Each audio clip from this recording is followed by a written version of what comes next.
73 is an age when death is no longer as frightening as loneliness. Although in my case, loneliness sometimes seemed like a blessing, especially when I thought of my sister-in-law Zelda. The morning began as usual. The noise outside the window reminded me that life in Hialeah doesn't stop even at 7 in the morning. My little apartment on the third floor had long since become cramped, but it was quite tolerable for a lonely widow.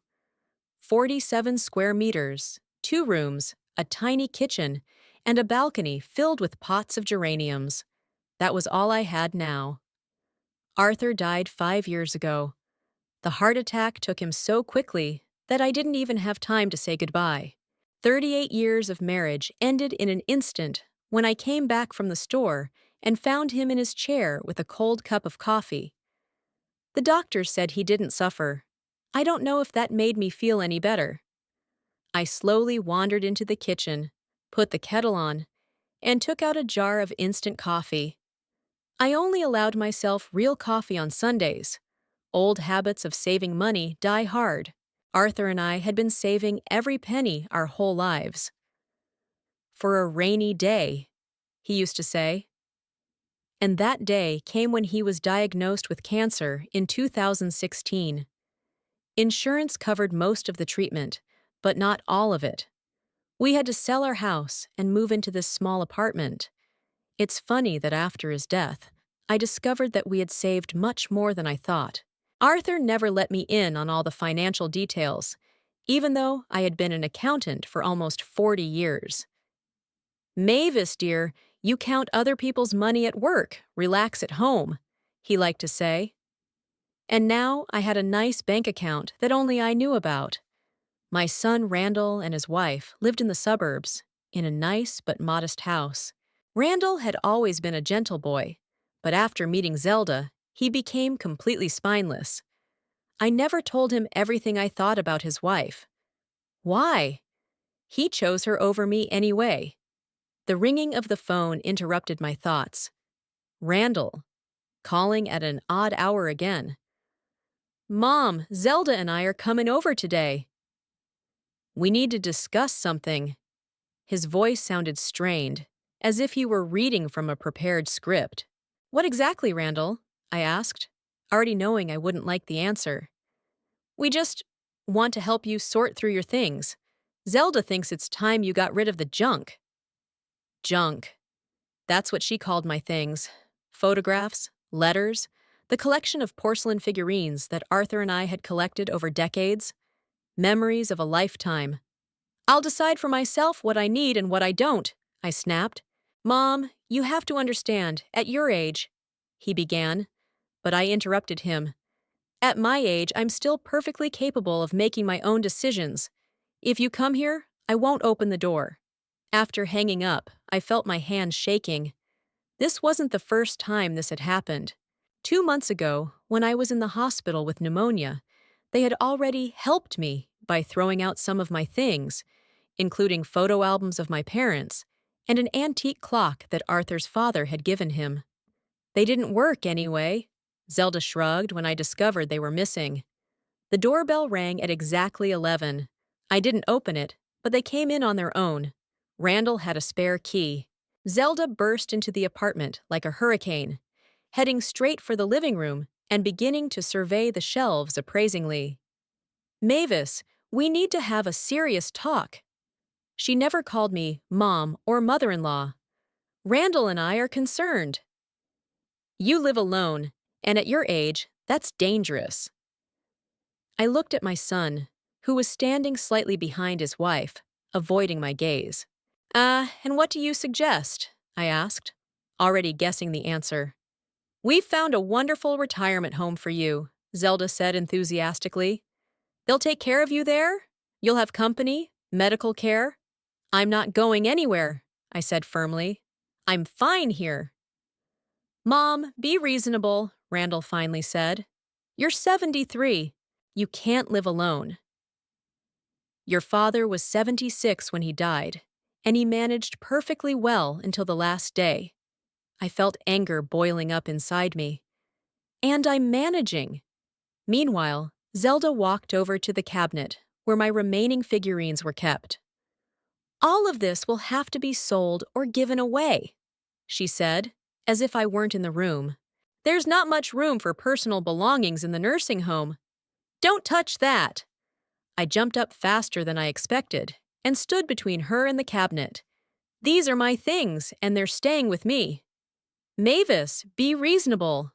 Zelda made that condescending gesture with her hand that I hated. These trinkets are worth nothing but the space they take up on the shelf. That's not for you to decide. My voice trembled with rage. Okay. Randall tried to defuse the situation. Mom, we just want what's best. Please think about it. We're worried. I looked at my son, once a sweet boy with curly hair and an open smile. Now standing before me was a flabby man with receding hair and a dull gaze. What had this woman done to him? I'll think about it, I lied, knowing I would never agree to their plan. They left an hour later, taking with them several boxes of dishes that I supposedly had wanted to throw away for a long time.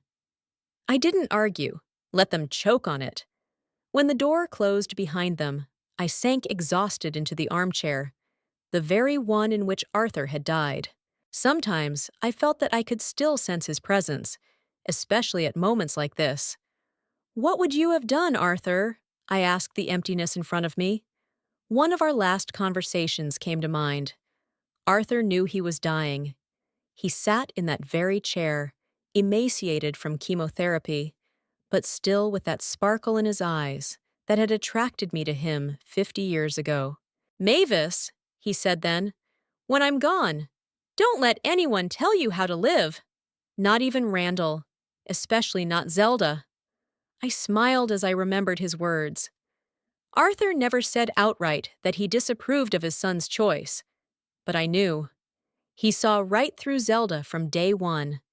I went to the closet and took out a small mahogany box. It contained Arthur's and my documents, insurance policies, and will, and the bank statement I received after his death. An impressive sum that no one but me knew about. We had saved our whole lives. We wore our clothes until they were worn out, bought groceries on sale, and rarely went on vacation. I remembered how Arthur counted every penny before going to the store, how we denied ourselves small pleasures for the sake of saving. And now that money was sitting there, dead weight, while my sister-in-law tried to put me in a nursing home, a crazy idea suddenly popped into my head. It was so bold that I dismissed it at first. But the more I thought about it, the more appealing it seemed. What if I bought a house?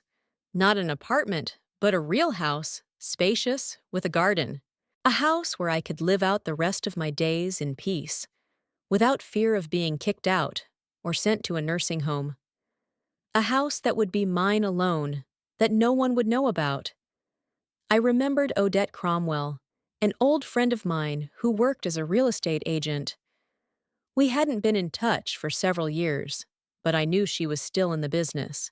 She could help me find suitable accommodation and arrange everything secretly, without unnecessary fuss. The thought of my own home, hidden from Zelda's greedy eyes, made me smile. I imagined how I would decorate it to my taste, without regard for anyone else's opinion. How I would arrange my knickknacks on the shelves. How I would drink real coffee every morning, not just on Sundays. The decision came instantly. I took out my phone book, found Odette's number, and dialed it before I could change my mind. Odette? It's Mavis Thorndyke. Yes, it's been a long time. Listen, I need your help. I want to buy a house, and no one must know about it. Odette hadn't changed in the few years since we'd last seen each other. She still had the same mop of dyed red hair, the same piercing gaze, and bright lipstick. When she entered the cafe where we had agreed to meet, several customers turned to look at her.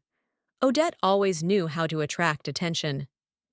Mavis Thorndyke, you haven't aged a bit. She hugged me tightly and sat down opposite me. You look amazing. Come on, I look like an old wreck, and we both know it. I waved off the compliment. But I don't need cosmetic advice. I need your professional help. So you're serious about buying a house? Odette lowered her voice and leaned toward me. I thought you were joking on the phone. When did I joke about money? I shrugged. I have savings, and I want to spend them on something worthwhile while I still can. Odette gave me an appraising look. We had been friends since school, and she always knew when I wasn't telling her everything. And this has nothing to do with your sister-in-law, whom you hate? I smiled involuntarily. Odette had always been perceptive. Not only her, I replied evasively. I just want to spend the rest of my life in my own house, not in a cage that they think is suitable for an old woman. Odette nodded, took her tablet out of her bag, and started searching for something. I have a few options that might interest you. What's your budget? I named the amount, and Odette's eyebrows shot up. Really? You and Arthur saved that much? He was a thrifty man, I shrugged. And he knew how to invest. In fact, I was surprised myself when, after Arthur's death, I discovered how much we had saved. He never talked about specific amounts, only about the need to save. Perhaps he foresaw that I would need this money when he was gone. Okay. Odette quickly scanned the listings. What do you want? Location, size, any special requests? A quiet neighborhood, not too far from downtown. A one-story house. My knees aren't what they used to be, so I can't run up and down stairs. A small garden.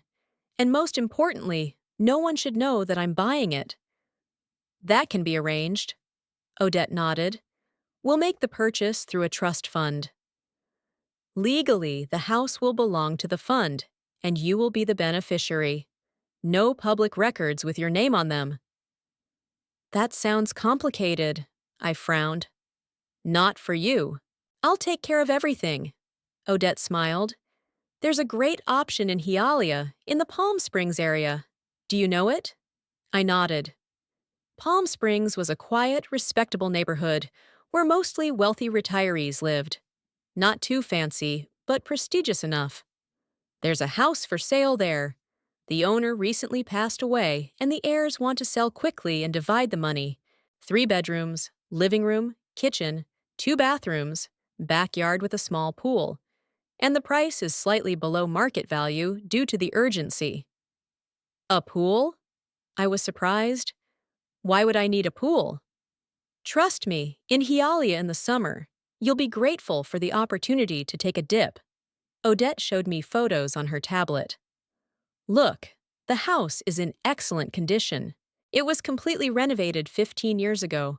The roof is new. The utilities are in good working order. I looked at the photos, and my excitement grew. The house was exactly what I had dreamed of.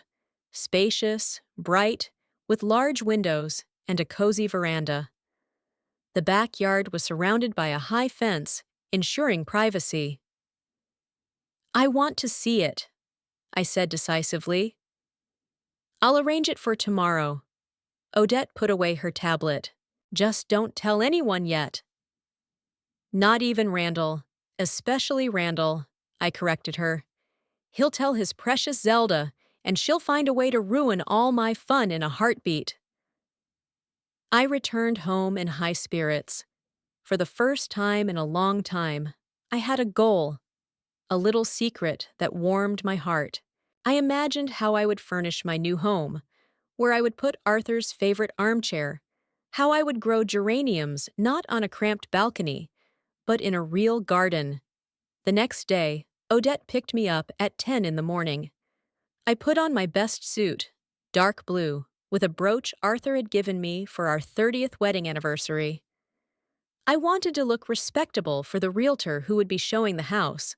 That's unnecessary, Odette said, assessing my outfit. No one will be there today. I arranged for a private viewing. The house looked even better in person than in the photos. It was a single-story house with white walls and a tiled roof, surrounded by well-tended palm trees and oleanders. A wide driveway led to a two-car garage, although I didn't even have one car. After Arthur's death, I sold our old Honda because I hardly ever drove it. Inside, the house was more spacious than I had expected. The hall led to a bright living room with large windows overlooking the backyard. The kitchen was equipped with everything I needed, even a dishwasher, which I never used. There are 3 bedrooms here. Odette led me down the hallway. The master bedroom has its own bathroom, and there are 2 smaller bedrooms with a shared bathroom. It's perfect if you have guests. What guests? I snorted. Unless you drop by for a cup of tea. We walked through the entire house, and with every step, I fell more and more in love with it. The backyard, with a small pool and barbecue area, was enclosed by a hedge of tall bushes, creating a sense of privacy. The neighboring houses were far enough away that we didn't have to worry about prying eyes. "Well, what do you think?" Odette asked when we were back in the living room. "I'll take it," I replied without hesitation. "How much do they want?" Odette named the amount, and I nodded. It was within my budget, even with the costs of paperwork and taxes. "Great!" Odette made a note in her notebook. "I'll contact the sellers today." "What about that trust fund? Do you still want to keep the purchase a secret?" "Yes," I was adamant. "No one should know that this house is mine. At least not yet." "You'll need to meet with a lawyer for that," Odette warned. "And the process will take a little longer than a normal purchase." "I have time," I shrugged. "There's no rush." The following week, Odette and I met with a lawyer, an elderly gentleman named Jebediah Pratt, who specialized in trust funds and property law. He explained in detail how the purchase would work through the trust and assured me that my name would not appear anywhere in public documents. "The trust will be called PST Trust," he said. "That's short for Palm Springs Trust. It sounds bland and doesn't attract attention." I signed a stack of documents, transferred the money to the trust account, and the process was set in motion. Jebediah warned me that the paperwork would take about 3 weeks, and that I would need to maintain confidentiality during that time. "No talking about the purchase with family or friends," he instructed. "Even a casual mention could raise unnecessary questions." I assured him that I was good at keeping secrets. After all, I had kept our savings a secret from Arthur for 5 years, without even telling Randall. Those 3 weeks dragged on agonizingly. I tried to act normal, but inside I was seething with impatience. I was already mentally moving things around, arranging furniture, planning what flowers I would plant in the garden. Randall called twice, but I made excuses about being busy and didn't invite them over.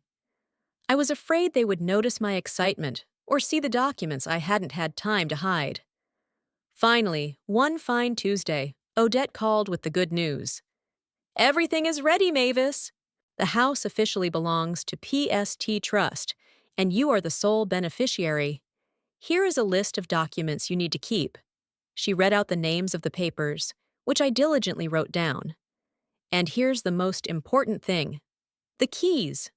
We met at a cafe near my apartment. Odette handed me a thick folder with documents and a bunch of keys. 3 for the front door, 2 for the back door, and 2 for each window, she explained, plus the garage key and the gate remote. "The alarm is currently disabled, but we can activate it if you want." "Later," I said, clutching the keys in my hand, feeling their weight and the reality of what was happening. "When can I move in?" "Right now," Odette smiled. "The house is completely ready.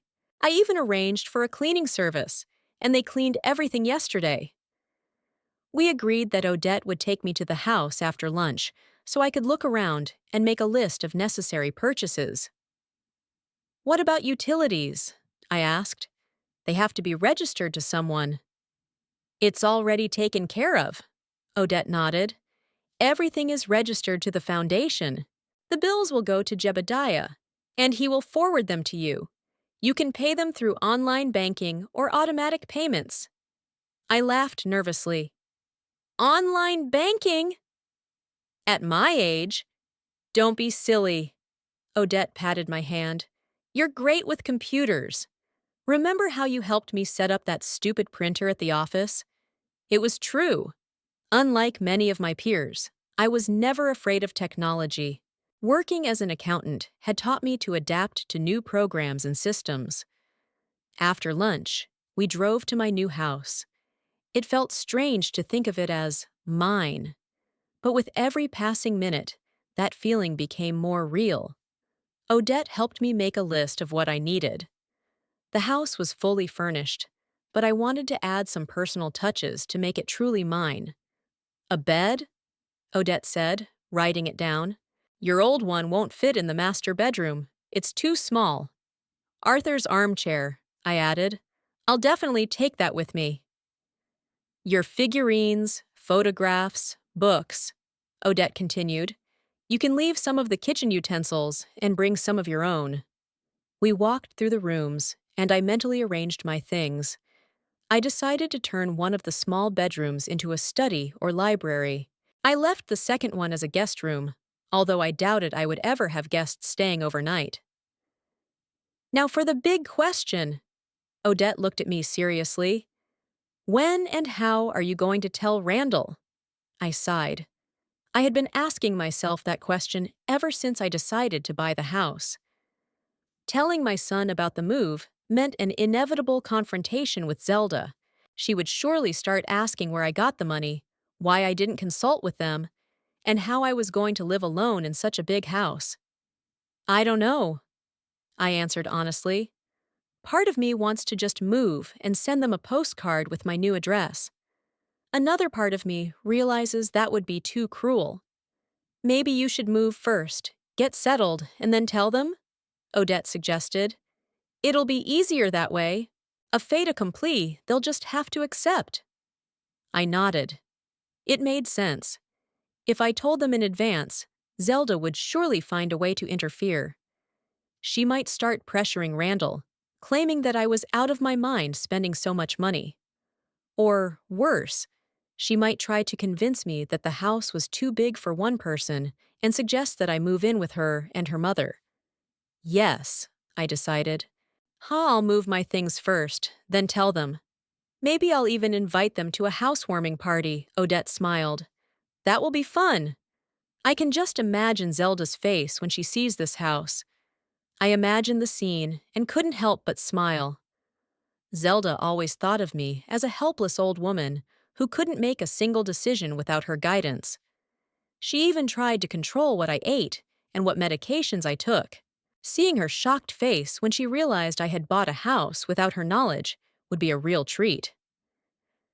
The only question is, I said thoughtfully, whether to tell them the truth. That the house belongs to me. What are the options? Odette asked in surprise. I could say that I rented it, or that it belongs to some foundation for the elderly. I shrugged. Then Zelda won't know I have money. Odette thought for a moment. That might work for a short time, but sooner or later, the truth will come out. The neighbors, the mailman, the bills, everything will point to the fact that the house is yours. You're right, I sighed. I'll have to tell the truth, but not right away. First, I want to enjoy this house all by myself. We went out to the backyard. The sun was setting, painting the sky orange and pink. The pool reflected these colors, creating the impression that liquid gold was splashing in it. You know, I said, looking at this splendor, Arthur would be happy. He always dreamed of a house with a pool. He would be proud of you. Odette put her hand on my shoulder. You're doing what you want, not what others expect of you. I nodded, feeling a lump in my throat. Arthur always said I was stronger than I looked. Maybe now was the time to prove it. So, I straightened up, pushing away the sentimentality. When do we start moving things? I spent the next few days preparing for the move. I packed my things secretly so that the neighbors wouldn't suspect anything unusual. I threw away what I didn't plan to take with me and sorted through photos and documents. Every time I packed another box, I felt a strange mixture of excitement and anxiety. After all, moving at the age of 73 is no joke. Randall called twice, but I said I was busy cleaning and couldn't talk for long. He didn't insist, which was good for me. Fewer questions meant fewer chances to slip up. When the main preparations were complete, I made arrangements with Odette to transport my belongings. She found a small moving company whose owner was a longtime client of hers and would not divulge information about my move, even if someone asked. "I'll send 2 guys with a van on Wednesday," Odette said on the phone. "They'll load your things and take them to the house. Are you sure you can handle unpacking on your own?" "I'm not disabled," I snorted. "I'll unpack gradually. No one is rushing me. The main thing is to assemble the bed and put Arthur's chair in place." On Wednesday morning, 2 strong guys arrived and quickly and carefully loaded my belongings into the van. I got into a taxi that Odette had called in advance and went to my new home separately from the van, just in case, so that none of the neighbors would see where my belongings were being taken. It was a hot day, typical for Hialeah in early summer. The palm trees along the road barely moved their leaves in the light breeze, and the asphalt seemed to melt under the midday sun. I looked out the taxi window, watching the neighborhoods change from apartment buildings to more spacious streets with private properties. The driver dropped me off at the gate of my new home. I paid him, waited for him to leave, and only then opened the gate. I didn't want anyone to see me go inside. Paranoid, of course, but better safe than sorry. Standing at the entrance, I suddenly noticed a silver Lexus parked in the shade of the trees across the street. The car seemed vaguely familiar, but I couldn't remember where I had seen it before. Maybe it belonged to one of the neighbors? I opened the door with my key, anticipating the moment when I would enter the house as its rightful owner. But as soon as I crossed the threshold, I heard voices coming from deep inside the house. Women's voices. My heart skipped a beat. Who could be in my house? Burglars? But burglars wouldn't talk so loudly. Realtors showing the house to potential buyers? But the house had already been sold to me.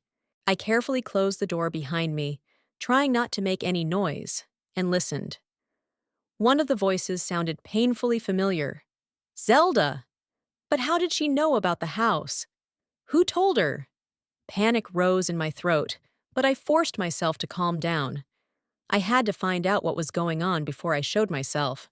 I took off my shoes so my heels wouldn't click on the tile floor, and tiptoed toward the voices. They were coming from the living room. I stopped around the corner of the hallway, pressing myself against the wall.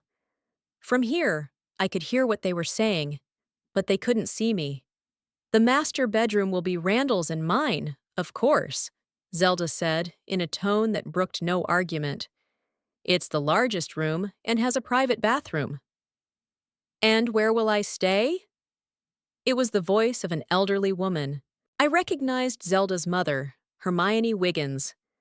We had met at Randall's wedding and several times at family gatherings. I had never been fond of her, and the feeling was mutual. "You get the second bedroom, Mom," Zelda replied. "It's also quite spacious, and the bathroom is nearby." "Well, you'll have to share it with the kids when they come for the weekend, but that's no problem."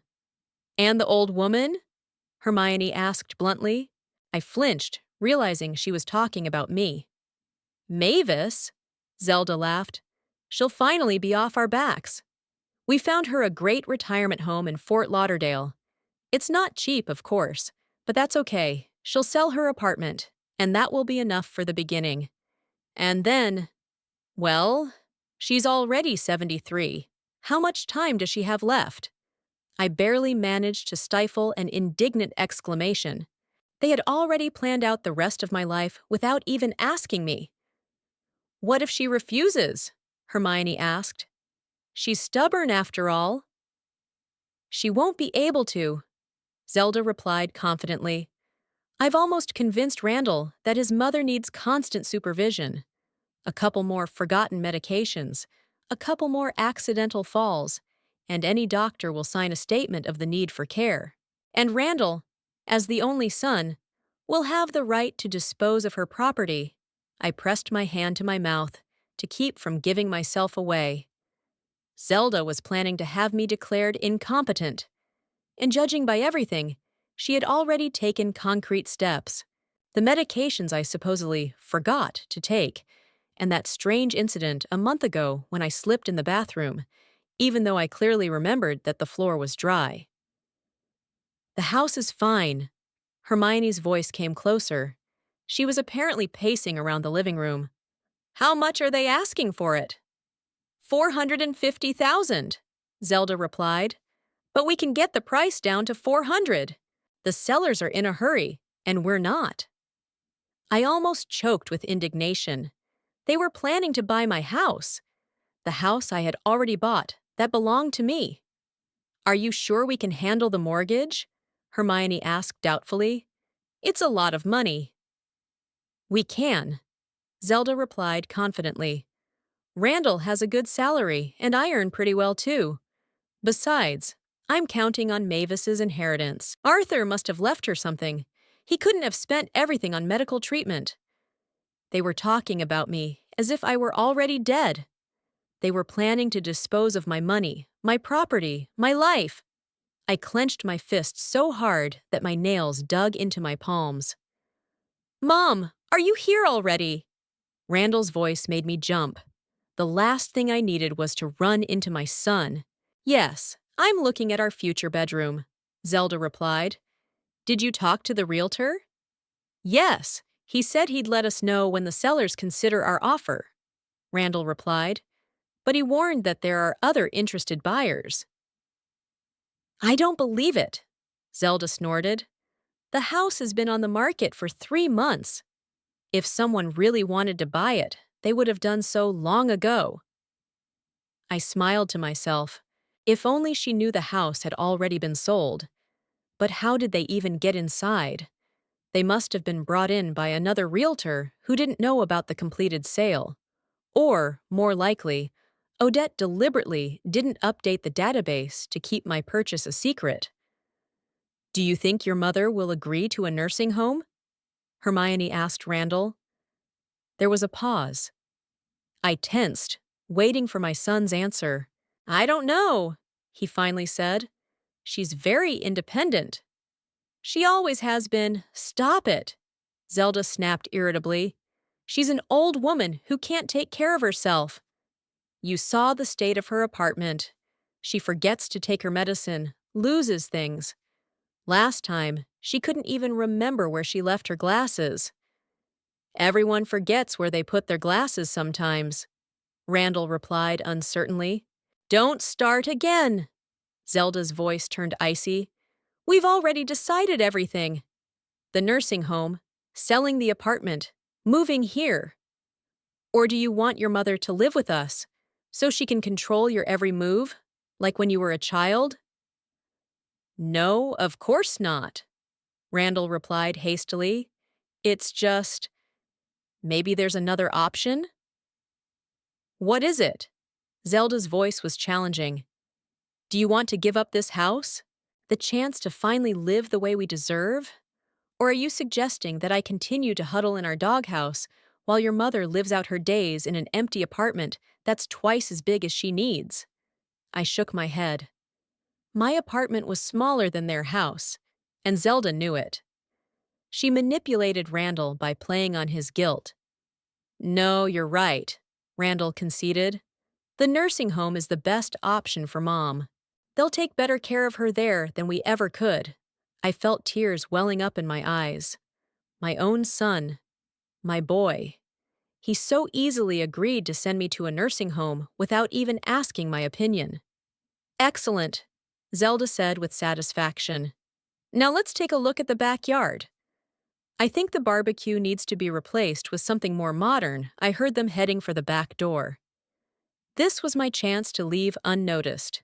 I carefully backed toward the front door, trying not to make any noise.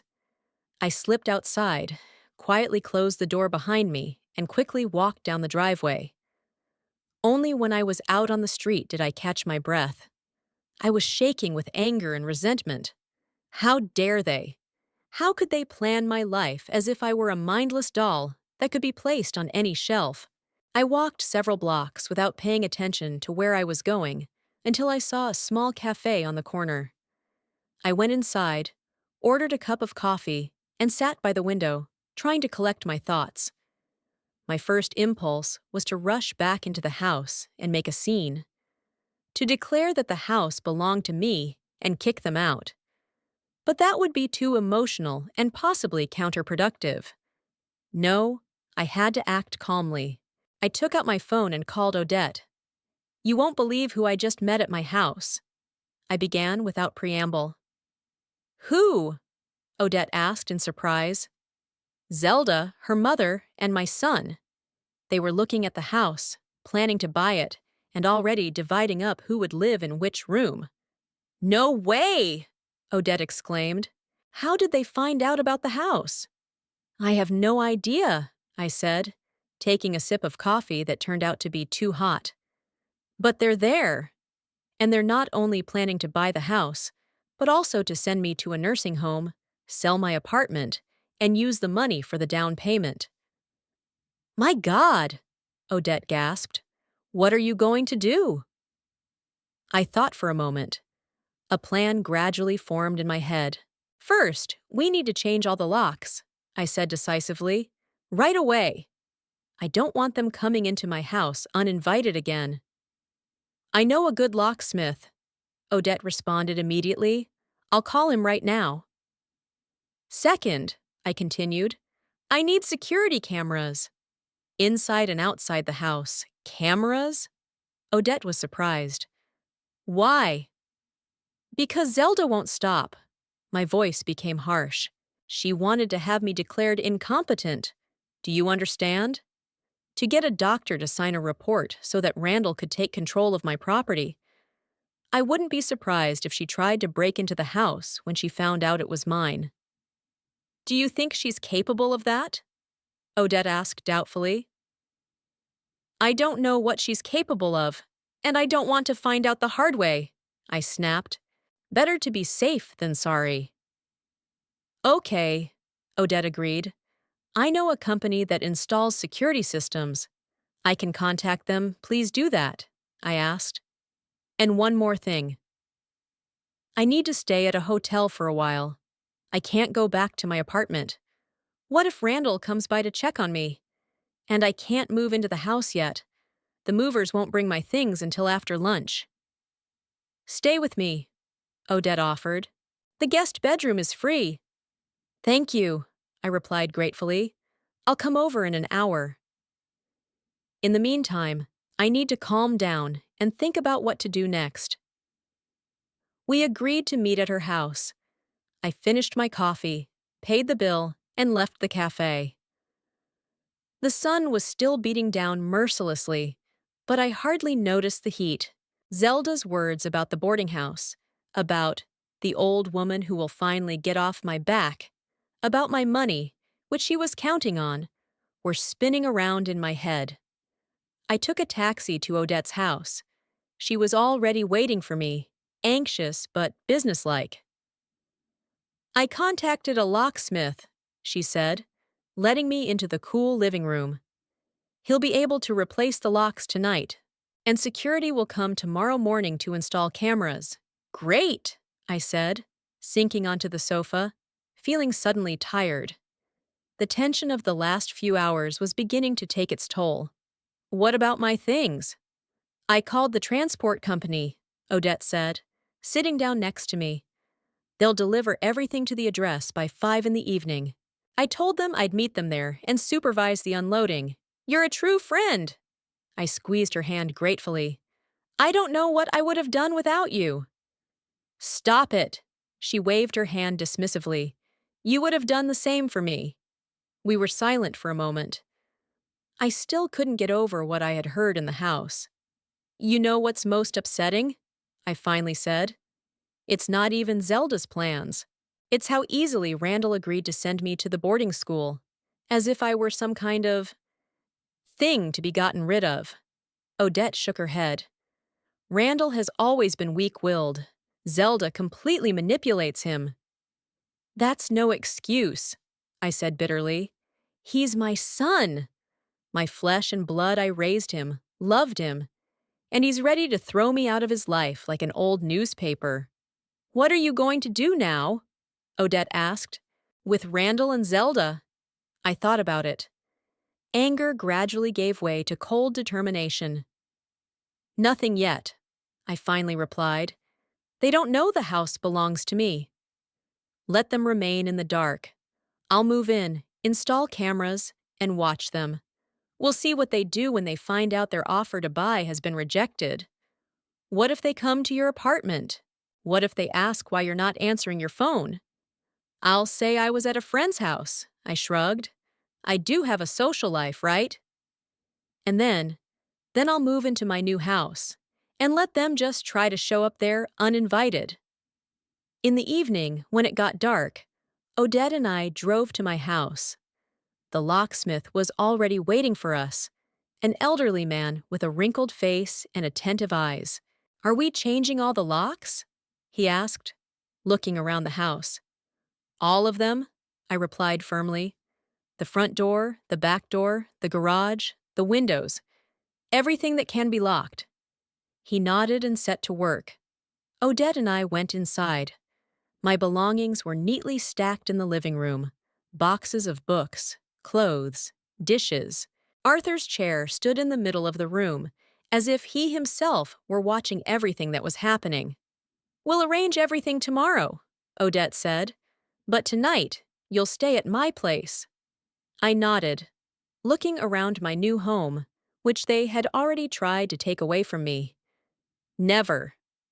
This house is mine, and I won't let anyone, not Zelda, not even Randall, take it away from me. The locksmith finished the job in 2 hours.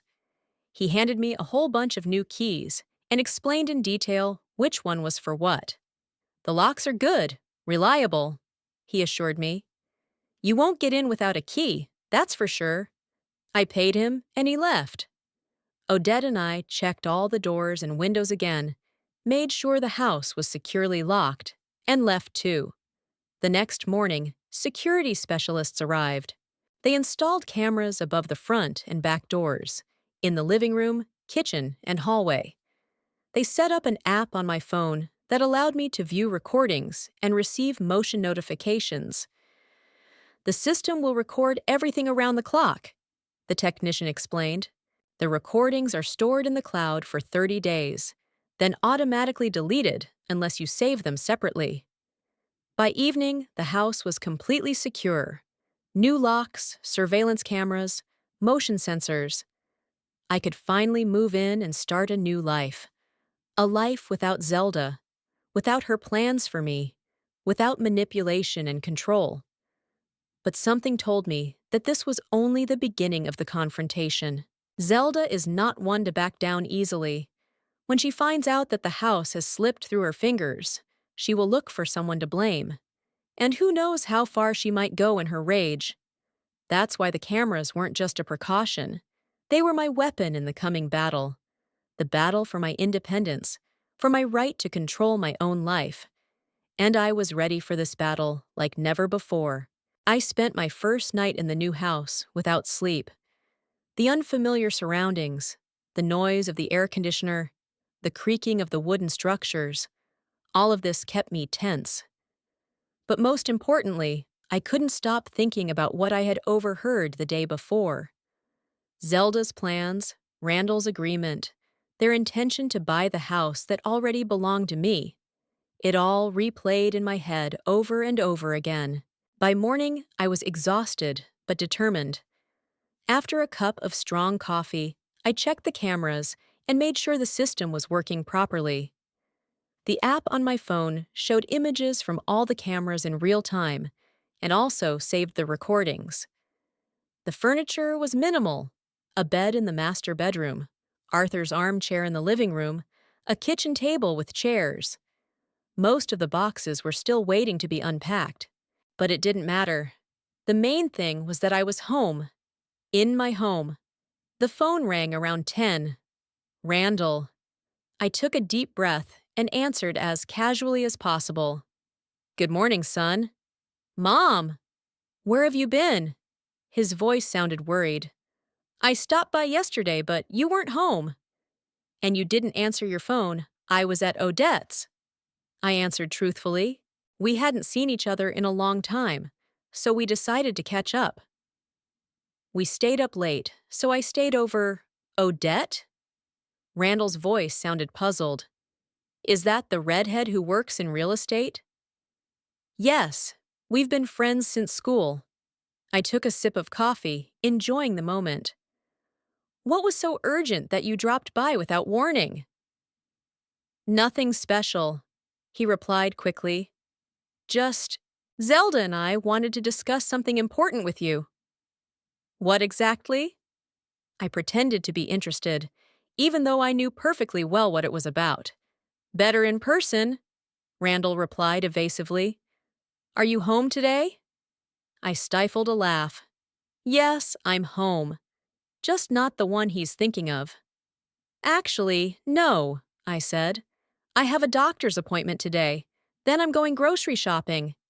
Maybe over the weekend. Okay, Randall agreed, but I could hear the impatience in his voice. Saturday, then? We'll stop by around 11. It's a date. I decided to keep up the illusion that nothing had changed for now. See you then, dear. I hung up and smiled. I had 3 days to decide what to do. Tell them the truth, or keep playing the game. Either way, I was in a winning position. The house was already mine, and there was nothing they could do about it. At lunchtime, my phone notified me of movement at the front door. I opened the app and saw Zelda with a man in a business suit. They were standing on the porch, and Zelda was ringing the doorbell insistently. That's strange, I heard her say. The realtor said the house would be open for viewing. Maybe the time has changed, the man suggested. Call him. Zelda took out her phone and dialed the number. I saw her expression change from confident to annoyed, then to puzzled. What do you mean, the house is sold? She exclaimed. We left an offer. You promised to give us an answer. She listened for a few seconds. Then her face turned red. What trust? Who bought the house? I demand an explanation. Another pause. Then she abruptly hung up and turned to the man. Some idiot sold the house behind our backs. To some trust, without warning. That's unusual, the man remarked. Usually, the seller considers all offers before making a decision. That realtor is an incompetent moron, Zelda snapped. He says the sale was finalized a few days ago, and he can't disclose any information about the buyer. That's complete nonsense. They descended the porch and headed for the car, the same silver Lexus I had noticed on the first day. Now I understood why it looked familiar. It was Zelda's car. What are we going to do about the mortgage? The man asked. We've already applied. We'll withdraw it, Zelda said. And we'll find another house. This neighborhood is overpriced anyway. They drove away, and I leaned back in my chair, feeling a strange sense of satisfaction. I had won this round. The next 2 days passed relatively calmly. I unpacked my things, settled into the house, and got used to my new surroundings. The phone rang several times. Randall was checking to see if our plans for Saturday had changed. I assured him that everything was still on and avoided questions about what I was doing. On Friday morning, the phone alerted me again to movement outside the house. This time, it was Zelda with an elderly woman. Her mother, Hermione. They were trying to peek through the windows again, walking around the house, clearly trying to find a way to see inside. The locks have been changed, Zelda stated, jiggling the doorknob. And there are no for sale signs. It's all very strange. Maybe it's been taken off the market? Hermione suggested. Change their minds about selling? No, the realtor said for sure that the house was sold. Zelda shook her head, but he refused to name the buyer. He cited confidentiality. What if? Hermione lowered her voice, but the camera's microphones picked up her words anyway. What if some rich guy bought it for his mistress? And he wants to hide the purchase from his wife? Zelda snorted.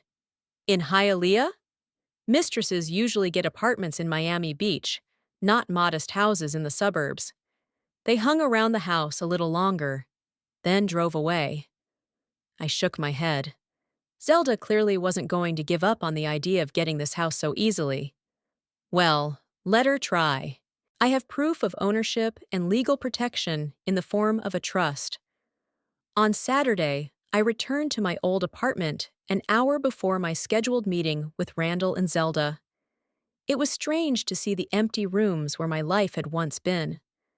Most of the furniture and personal belongings had already been moved to the new house, leaving only the bare essentials to maintain the appearance that I still lived there.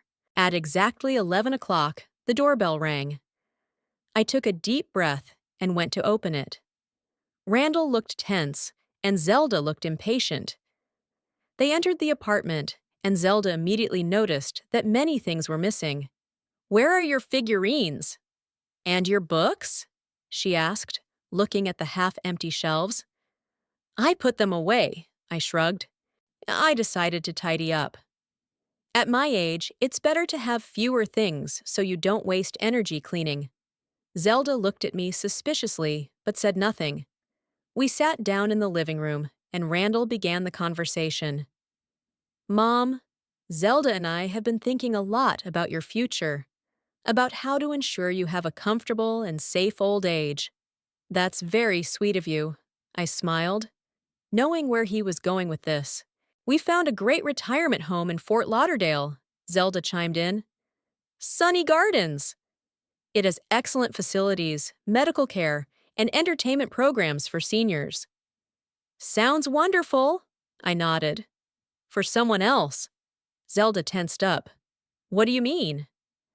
"I mean I'm not going to a retirement home," I replied calmly. "I'm perfectly capable of taking care of myself."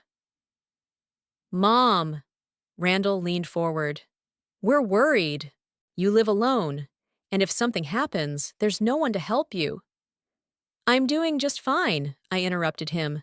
"And if I need help, I have friends who won't abandon me." "Friends?" Zelda didn't hide her skepticism. "You haven't talked to anyone but us for years." "That's not true," I objected. "I recently reconnected with Odette Cromwell. We see each other almost every day. The realtor?" Zelda's eyebrows shot up. "What do you talk about?" "Life," I replied vaguely. "Plans for the future." Zelda and Randall exchanged glances. I could see that they were concerned about this unexpected turn of events. In any case, Zelda decided to change tactics. "The boarding house isn't necessary. We thought you could sell this apartment and move in with us. We're planning some changes." "What kind of changes?" I pretended to be interested.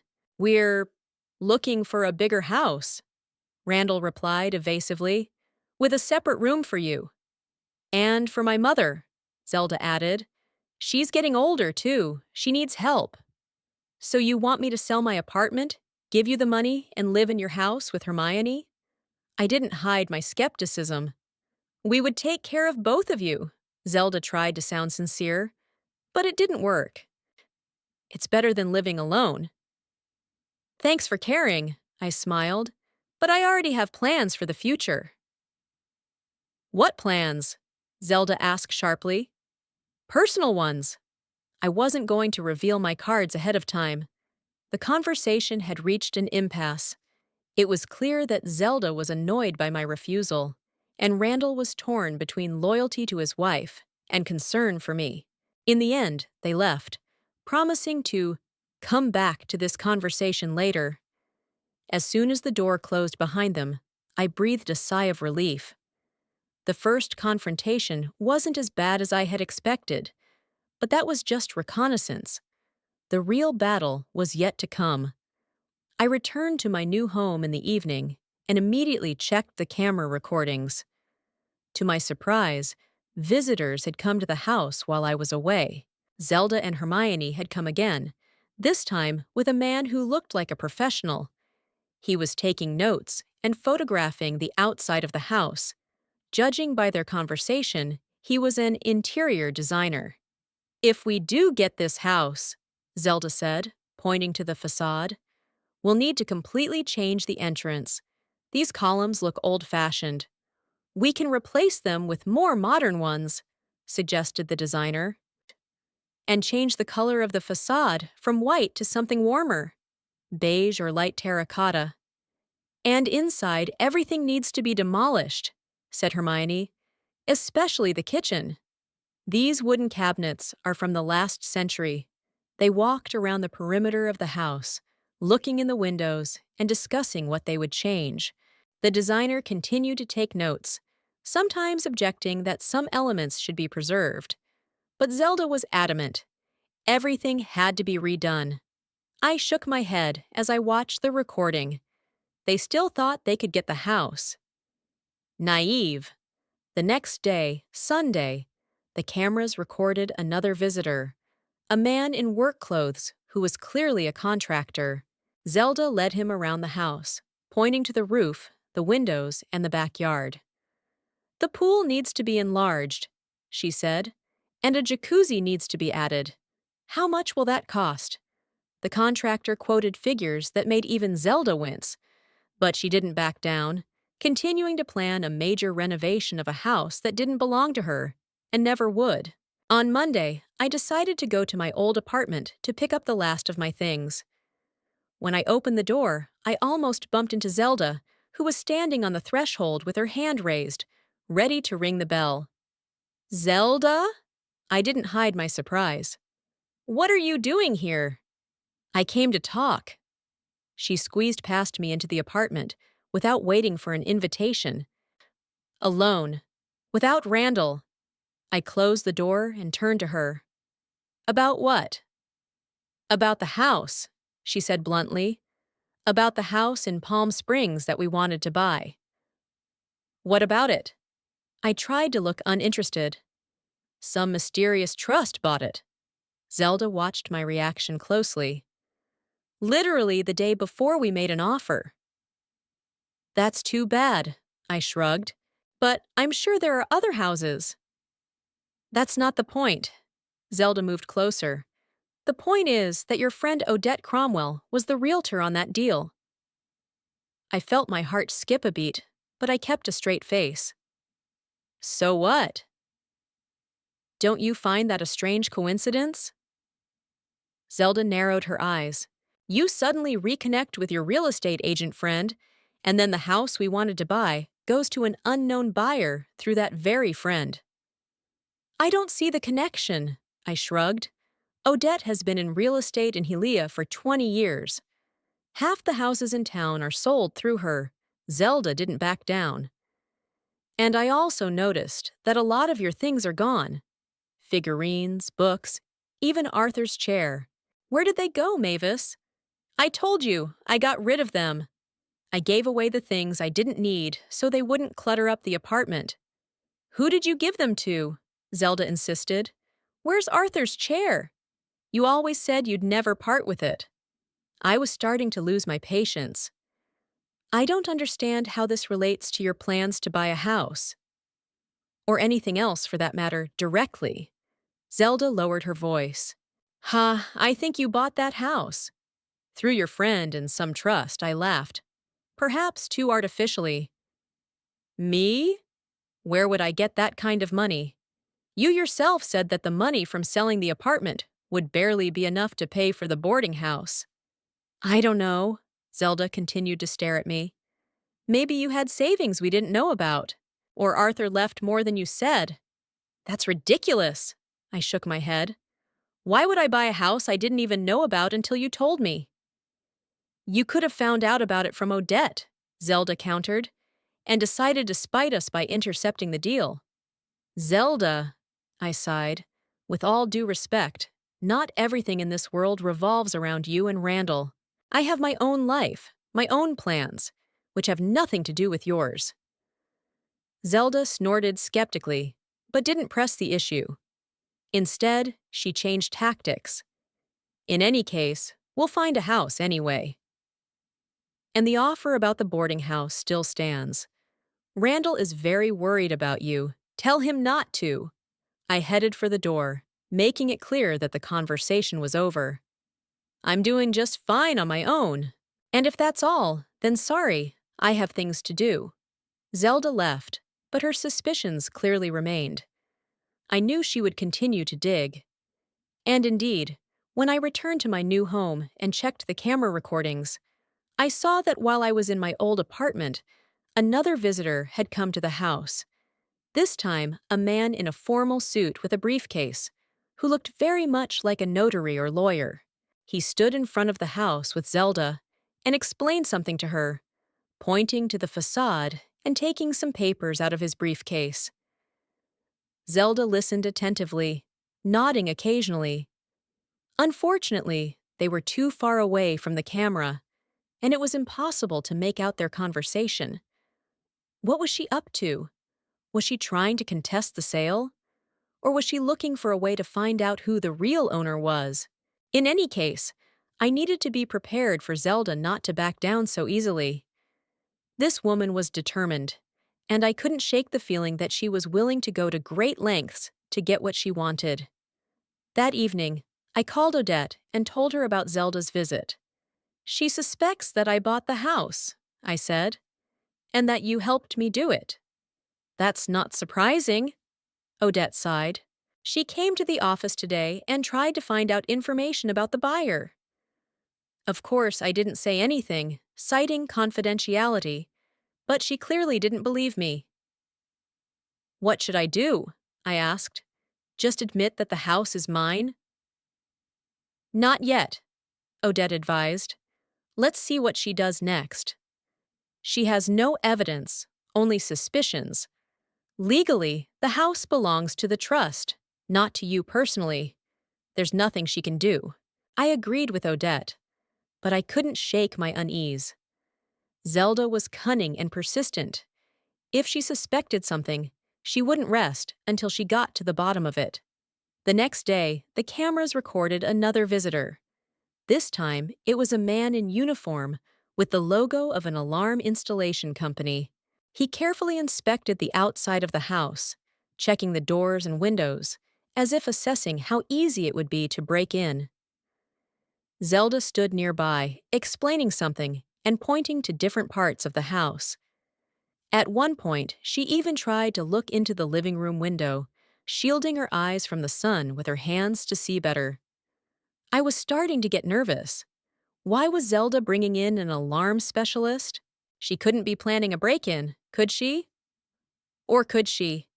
I decided to install additional cameras, in the bedrooms and in the backyard. Better safe than sorry. That evening, Randall called me. Mom, have you seen Zelda today? No, I answered truthfully. I hadn't seen her in person, only on camera footage. Why? She said she was going to stop by your place. Randall's voice sounded worried. But she's still not home. She didn't come to my place.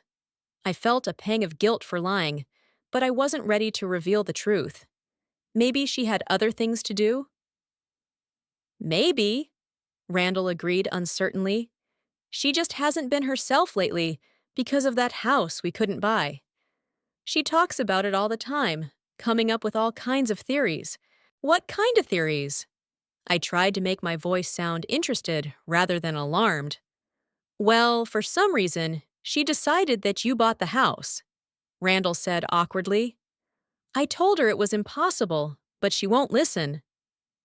That's really funny, I laughed, hoping it sounded natural.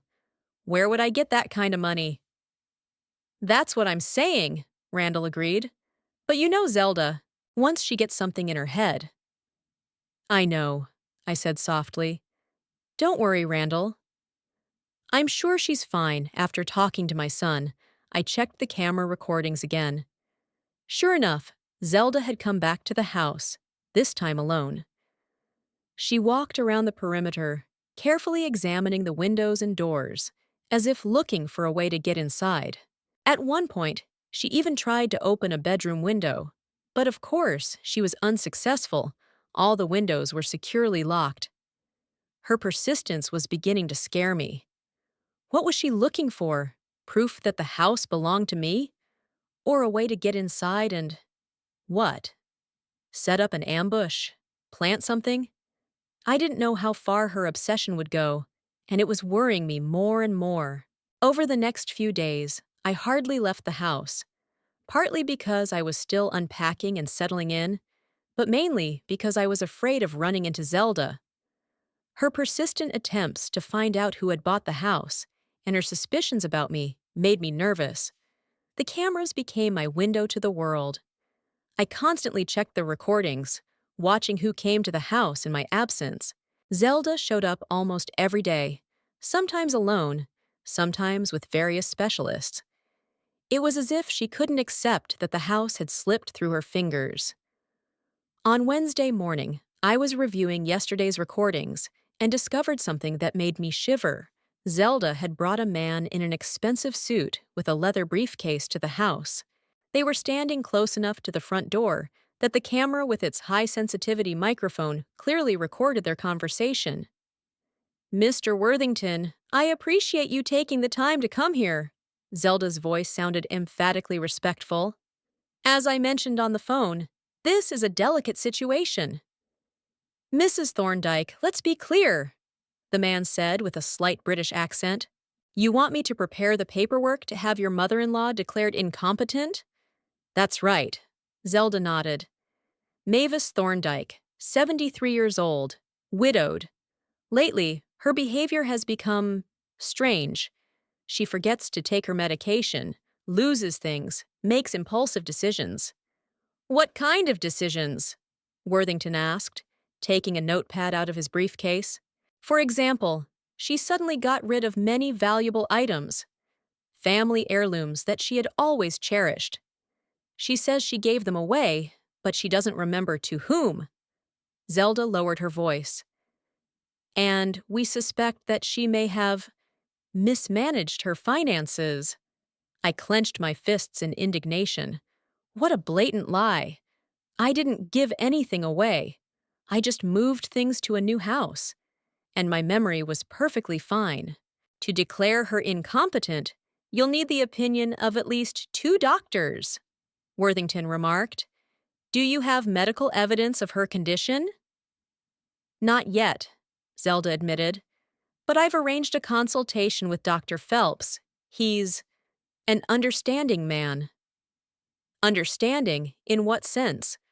Worthington raised an eyebrow. Financially, Zelda smiled meaningfully. He agreed to examine Mavis and prepare a report. We need one more doctor, and then you, as her closest relatives, will have the right to dispose of her property, Worthington finished for her, including any savings, real estate, and other assets. Exactly, Zelda nodded. My husband is her only son and heir. It's all for Mavis's own good, of course. She's not capable of making financial decisions on her own. Of course. Worthington didn't look convinced, but continued to take notes. And your husband? Does he agree with this plan? Zelda hesitated for a moment. Randall is concerned about his mother. He agrees that she needs help. I'll take care of the details. I understand. Worthington snapped his notebook shut. Well, I'll prepare the preliminary documents. But keep in mind, without medical reports, the case won't move forward. That's not a problem, Zelda said confidently. Now, about the other issue I mentioned. She looked around, as if checking to see if anyone was listening, and lowered her voice even more.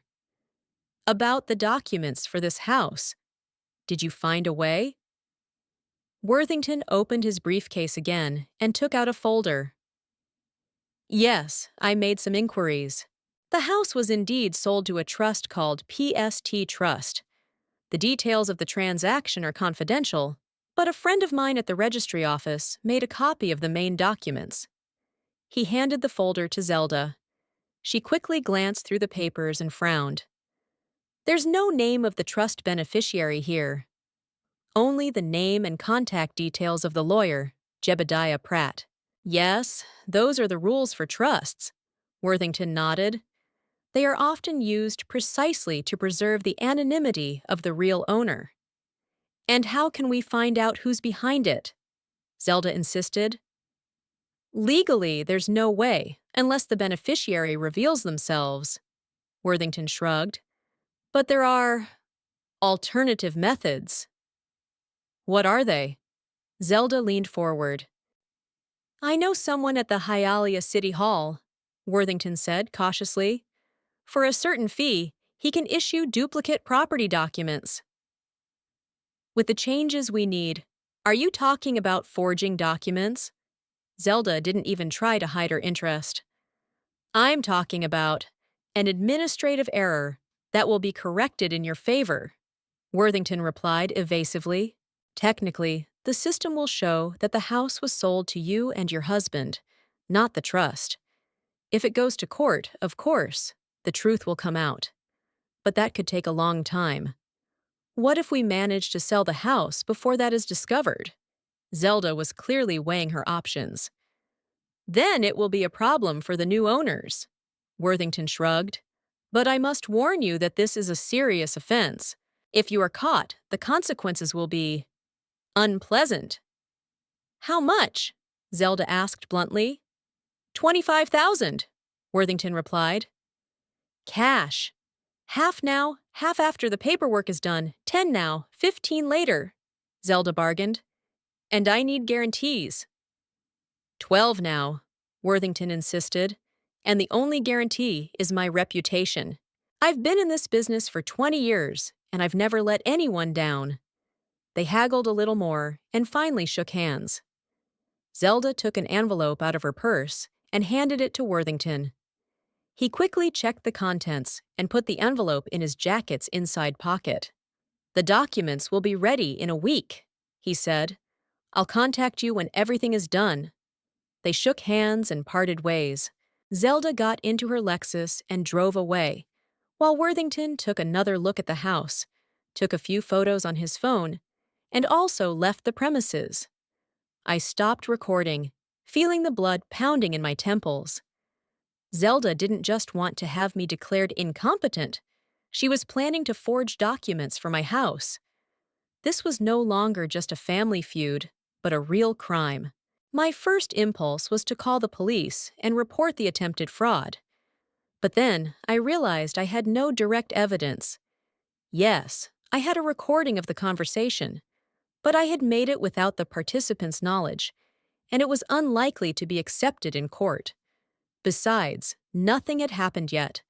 They were only planning the crime, but had not yet committed it. No, I had to be smarter about this. I had to wait until they took the next step and catch them red-handed. In the meantime, I should warn Jebediah Pratt and beef up security at home. I called Odette and told her about the conversation I had overheard.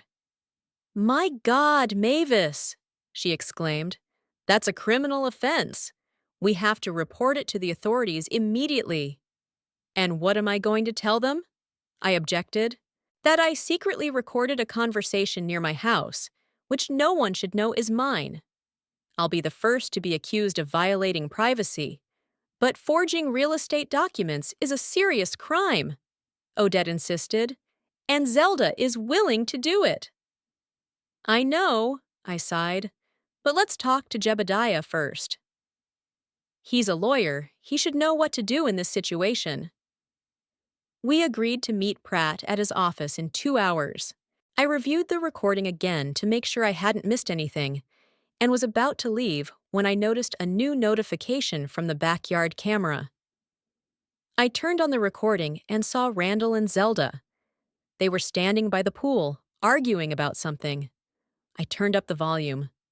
I don't understand why you're doing this, Randall said, looking around nervously. The house is sold, so it's sold. We'll find another one. You don't understand, Zelda replied irritably. It's the perfect location, the perfect layout, the perfect price. It's a once-in-a-lifetime opportunity, but forging documents? Randall shook his head. It's illegal, Zelda. We could go to jail. Only if we get caught, she snorted. And we won't get caught. Worthington knows his business. What about my mother? Randall looked worried. I agreed to the nursing home because you said they would take better care of her than we could. But to declare her incompetent, it's for her own good. Zelda put her hand on his shoulder. She's getting old, Randall. Her mind isn't what it used to be. She could hurt herself by making the wrong decisions. But Mom has always been very sensible. Randall objected uncertainly. Even now, You're not seeing the obvious, Zelda interrupted him. She's giving things away, forgetting to take her medicine, refusing our help. These are signs of early dementia. Do you really think so? Randall looked unhappy. Or is this just a way to get control of her money? Zelda took a step back, her face contorted with anger. Are you accusing me of greed after everything I do for your family? No, Randall raised his hands in a conciliatory gesture. I just want to make sure we're acting in Mom's best interests, not just our own. Of course it's in her best interests, Zelda softened, but it's in ours too. What's wrong with taking care of Mavis and securing our family's future at the same time? She's leaving everything to you anyway. You're her only heir. I know, but… Randall hesitated. It all seems so… wrong. Randall, Zelda moved closer and took his hands. Trust me. I've thought this through.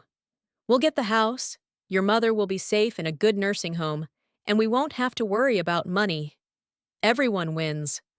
What if Mom finds out? Randall asked quietly. She'll never forgive us. She won't find out, Zelda replied confidently. Mind? And even if she somehow does find out, what can she do? If the court declares her incompetent, her words will mean nothing. I turned off the recording, feeling nauseous. My own son. He knew about Zelda's plans. He had doubts. He knew it was wrong, but he was too weak to stand up to her. The betrayal hurt more deeply than I could have imagined. At Jebediah Pratt's office, I showed the recordings to him and Odette. The elderly lawyer looked them over carefully, making notes in his notebook. This is serious, he finally said. Attempted real estate fraud, bribery of a public official, plans to illegally declare you incompetent, a whole bouquet of crimes. What should I do? I asked, feeling completely devastated after what I had seen. We have several options, Pratt said, folding his hands on the table. First, we can go to the police right now. But, as you correctly pointed out, recordings made without the consent of the participants may not be accepted as evidence. And at this point, it's just talk. No crime has been committed yet. And the second option? Odette asked.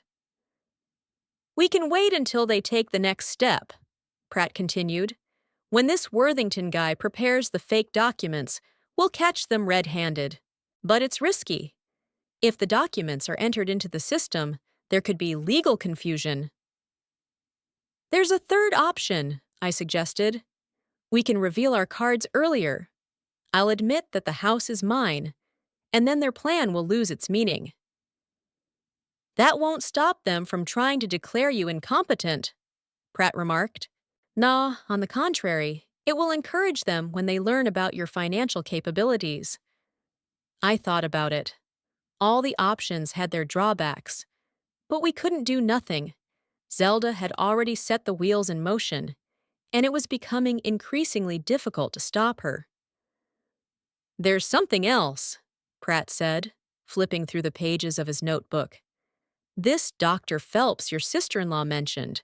If he's really willing to sign a false medical report for money, that's a serious violation of professional ethics and the law. We could start with him. How? I asked. By notifying the state medical board, Pratt explained. Anonymously, of course. If they take an interest in him, he may get scared and back out of the deal with your sister-in-law. What about the official who is willing to forge documents? Odette asked. That's more complicated, Pratt admitted. We don't know his name or position, but we could notify the registration office of a possible attempt to falsify documents at this specific address. They will increase their scrutiny of any changes. I nodded. It sounded reasonable to start with precautionary measures without revealing all our cards yet. But inside, I was still boiling with anger at my son's betrayal. What about Randall? I asked quietly. He knows. He has his doubts, but he's not stopping her. Odette squeezed my hand. Mavis, I know how much it hurts. But right now, the most important thing is to protect you and your property. You can deal with Randall later. Miss Cromwell is right, Pratt agreed. Focus on the legal side of things. Here's what I suggest. I'll prepare documents that will secure the house for you even more reliably. We'll draw up a deed of gift from the trust directly to you, with the condition that during your lifetime, no one can dispose of this property without your written consent, certified by a notary. Will that stop them? I asked hopefully. It will create an additional legal barrier, Pratt clarified. Even if they succeed in having you declared incompetent, which is very difficult in itself, they will still have to overcome this condition. In the meantime, we will be gathering evidence of their machinations. We developed a plan of action. Pratt will work to strengthen my rights to the house and notify the appropriate authorities. Odette will monitor Zelda's actions through her colleagues in the real estate industry, and I will continue to monitor through cameras and document all attempts at interference. Leaving Pratt's office, I felt a little more confident. I had a plan and support, but my heart still ached from Randall's betrayal. My son, my flesh and blood, was willing to send me to a nursing home and declare me incompetent for the sake of the house and money. He may have had doubts, he may not have been the initiator, but he didn't find the strength to stand up to his wife. That evening, I sat in Arthur's chair for a long time, looking at a photo of Randall and me. He was still small, about 5 years old, smiling on the beach. I remembered how I taught him to ride a bike, how I read to him at night, how proud I was of his first successes at school. Where had that boy gone? When had he turned into a weak-willed man, ready to betray his own mother? Perhaps it happened gradually, step by step. First, small concessions to Zelda, then increasingly serious compromises, until finally his own will dissolved into her desires. Or maybe he had always been like that, and I just didn't want to see it. In any case, now I knew the truth, and that truth changed everything. No more illusions, no more self-deception. Zelda was my enemy, and Randall was her accomplice, albeit a reluctant one. And I had to defend myself with all means available. I took out my phone and dialed Odette's number. You were right, I said as soon as she answered. We need to act decisively. Tell Pratt to prepare all the necessary documents. And one more thing. I want to change the will. I spent the next few days gathering evidence. Every visit from Zelda, every conversation, every action, everything was recorded on camera. Jebediah Pratt advised me to keep a diary of events, recording the dates, times, and details of all suspicious activities. These records, along with the video footage, would form the basis of my defense. On Friday morning, I met with Pratt at his office. He had prepared a whole folder of documents confirming my rights to the house. I have drawn up a deed of gift from the trust directly to you, he explained, showing me the papers. With one special condition. During your lifetime, No one can dispose of this property without your notarized consent. Even if you are declared incapacitated, a guardian will not be able to sell the house or use it as collateral. Is this reliable? I asked, looking through the documents, most of which were written in confusing legal language. As reliable as possible under the circumstances, Pratt nodded. I also warned the registry office about possible attempts to falsify documents for this address. Any changes will be carefully checked. What about Dr. Phelps? I asked. I sent an anonymous letter to the state medical board. Pratt allowed himself a slight smile, with a hint that a certain Dr. Phelps may be involved in preparing false medical reports for money. I don't think he'll risk working with your sister-in-law after that. That was good news, but I still needed a decisive move that would stop Zelda's machinations once and for all. I want more, I said firmly. I want them to be held accountable for their actions. This Worthington, the corrupt official, Zelda herself, they were planning a serious crime. Pratt tapped his fingers thoughtfully on the table. Miss Thorndyke, I understand your desire to restore justice. But there's a problem. We still don't have any direct evidence of a crime being committed. There are conversations, plans, intentions, but nothing that a court would consider sufficient for a conviction. And what do you suggest? I asked, feeling a growing sense of disappointment. We need more substantial evidence, Pratt replied. For example, forged documents signed with a false medical certificate. Something concrete that can be presented in court. So we have to wait until they actually commit the crime?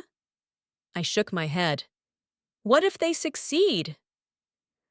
What if that official actually makes changes to the property records?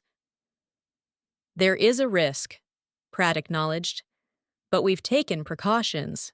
And there's another possibility. He paused, clearly thinking about something. What is it? I asked impatiently. We could set up a trap, Pratt said cautiously.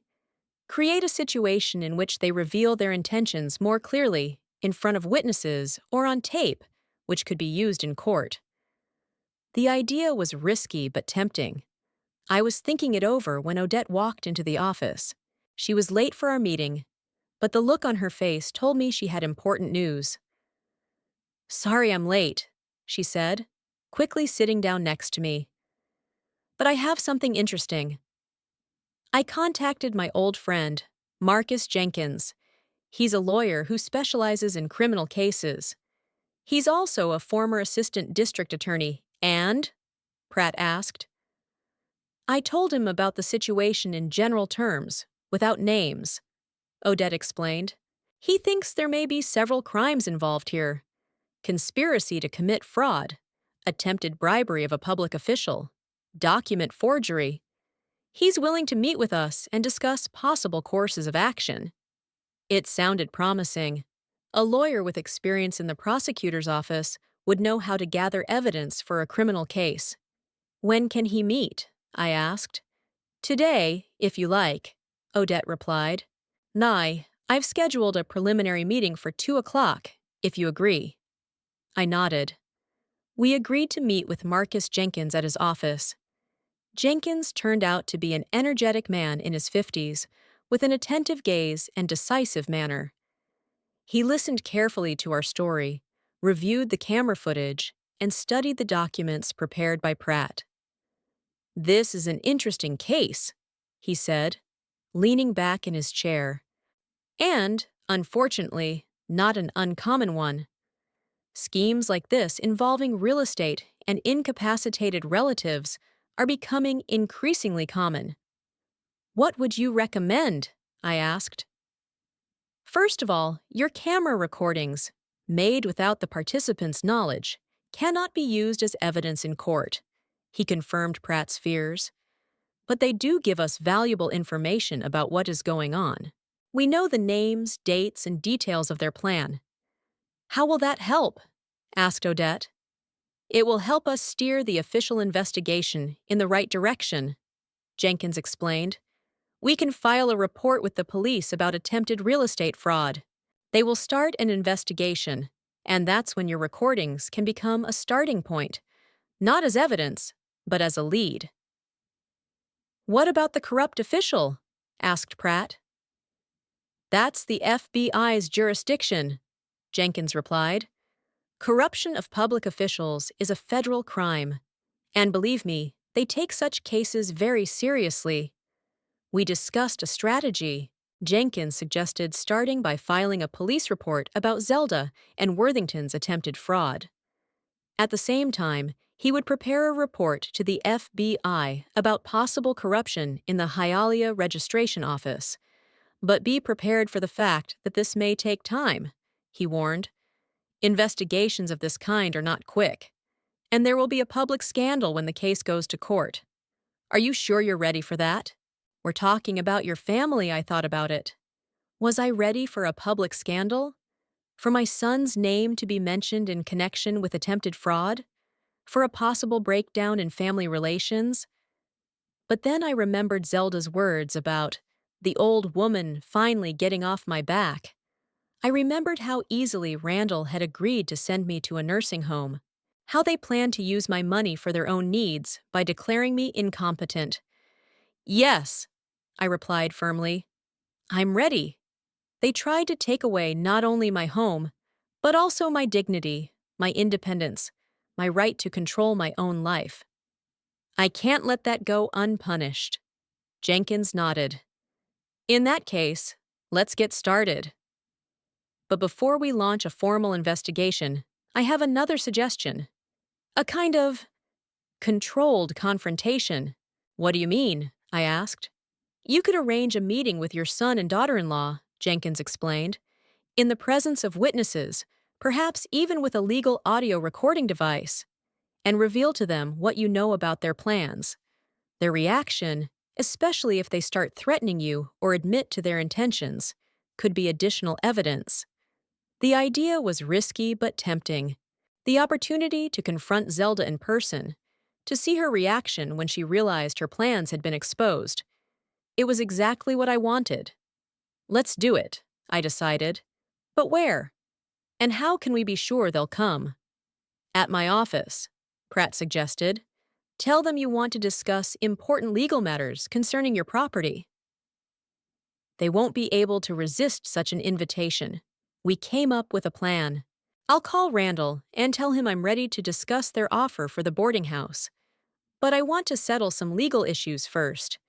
The meeting will take place at Pratt's office, where he, Odette, and Jenkins will be present as my new lawyer.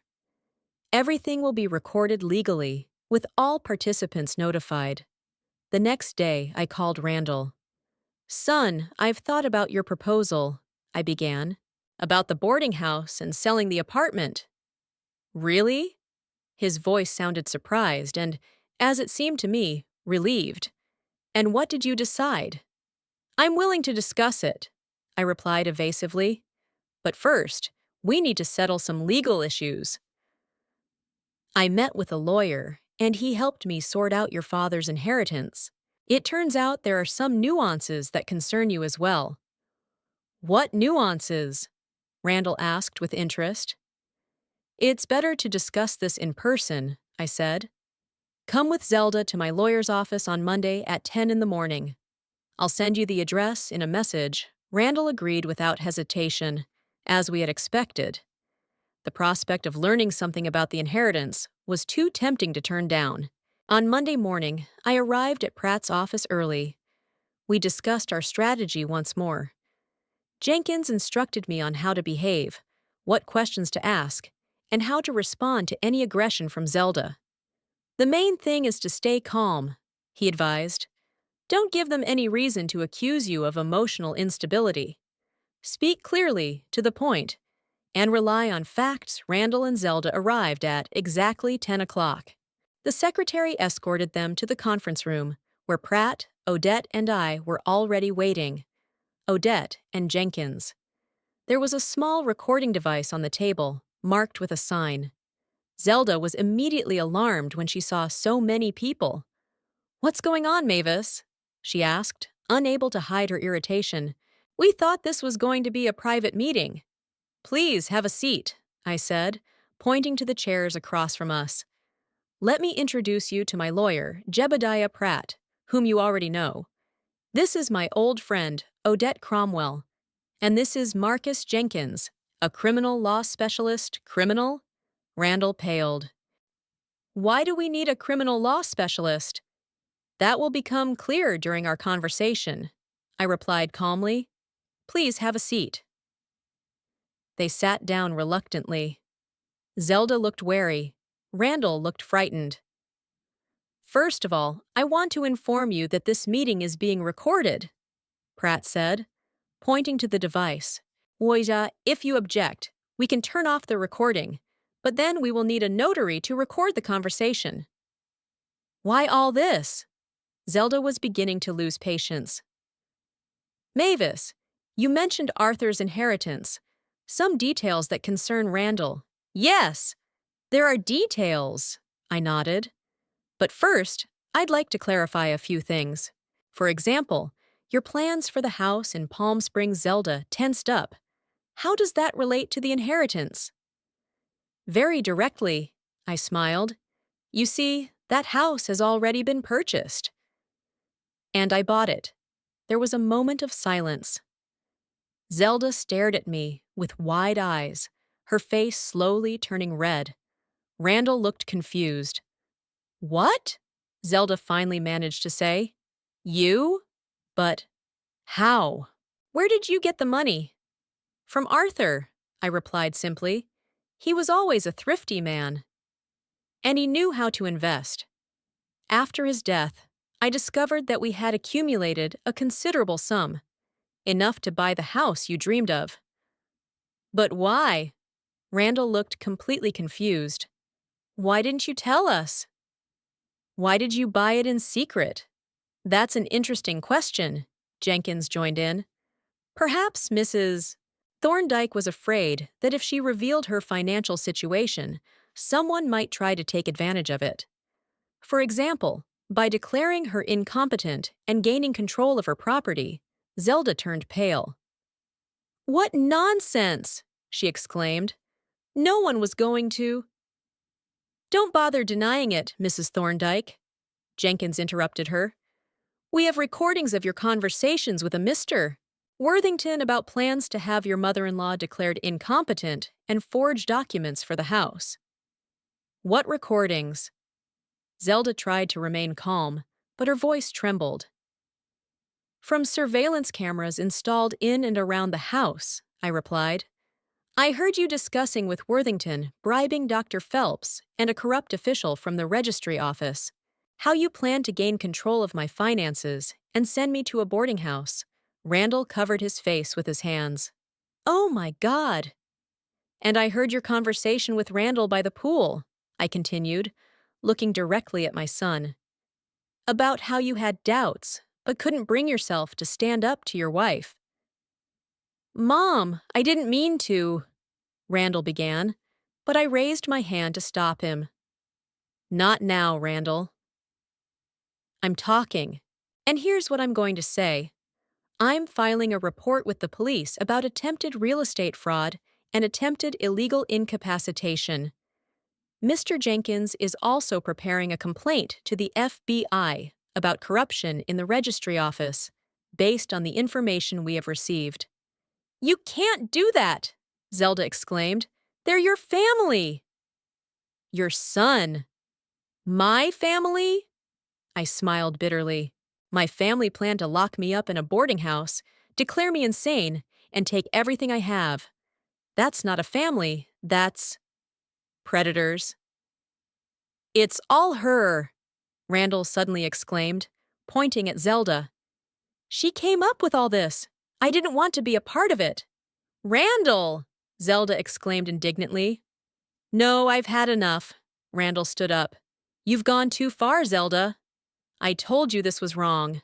But you didn't listen. Don't play the innocent, Zelda snapped. You knew exactly what was going on, and you didn't object as long as you thought we could get away with it.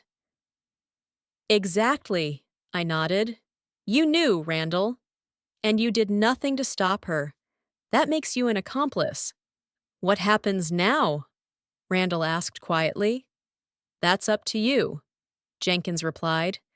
We have enough information to start an investigation, but if you're willing to cooperate, admit your guilt, and testify against Worthington and the corrupt official, we may be able to negotiate more lenient terms for you.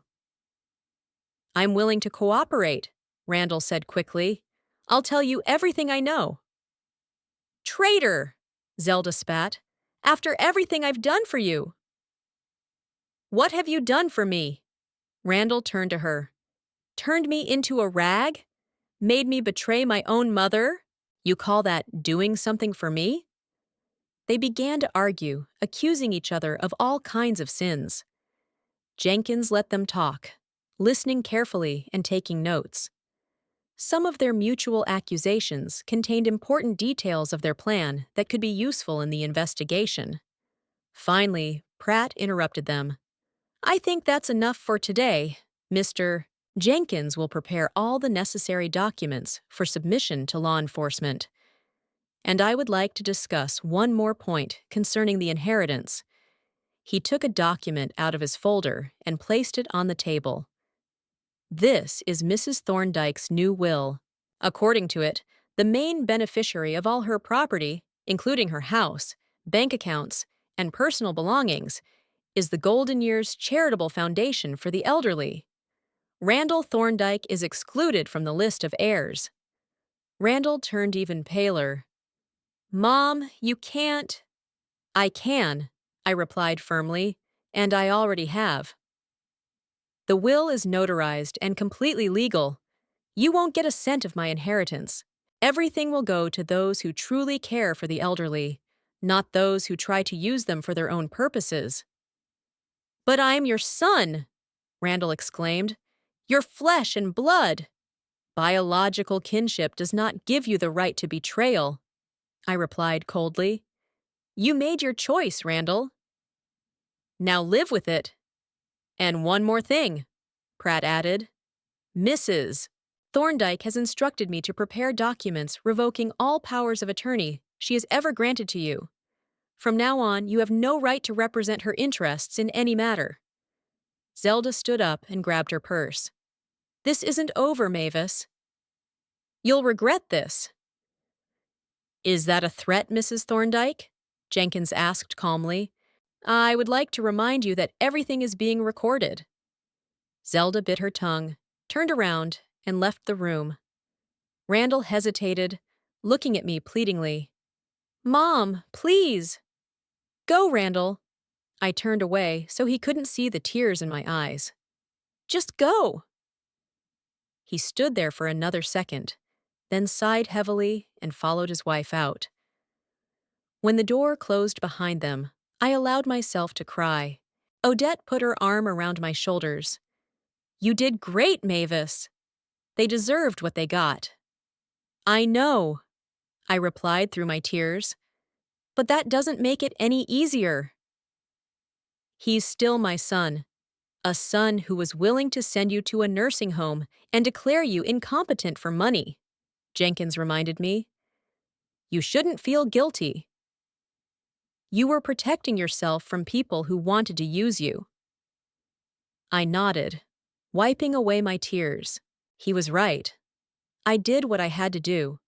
I protected my independence, my dignity, my right to live the way I want. Over the next week, events unfolded rapidly. Jenkins filed a report with the police, attaching recordings of our meeting where Zelda and Randall had essentially confessed to their plans. An investigation was launched. Worthington was called in for questioning, where, in an attempt to save himself, he gave up the name of a corrupt official from the registry office. The FBI took an interest in the case and launched its own investigation into corruption in local government. Upon learning of the investigation, Dr. Phelps hastened to distance himself from Zelda. He even contacted Jenkins, offering to cooperate in exchange for a reduced sentence. Randall, as promised, cooperated with the investigation. He testified against Zelda, Worthington, and the corrupt official. In exchange, the prosecution agreed not to charge him with conspiracy to commit fraud. Zelda, however, refused to admit her guilt. She hired a lawyer and prepared to fight in court. But her position was shaky. There was too much evidence against her, including her own husband's testimony. While the investigation was ongoing, I was finally able to settle into my new home. I arranged the furniture, hung pictures, and planted flowers in the garden. Odette often came to visit, and we drank tea on the porch, discussing the latest news and plans for the future.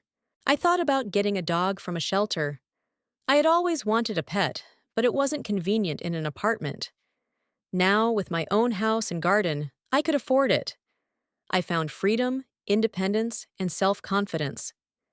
I proved that, at 73, I was still capable of standing up for myself, making decisions, and building my life the way I wanted, not the way others expected. Ahead of me lay an investigation, possibly a trial, public scandal, publicity, unpleasant moments. But all this was a price worth paying for truth and justice.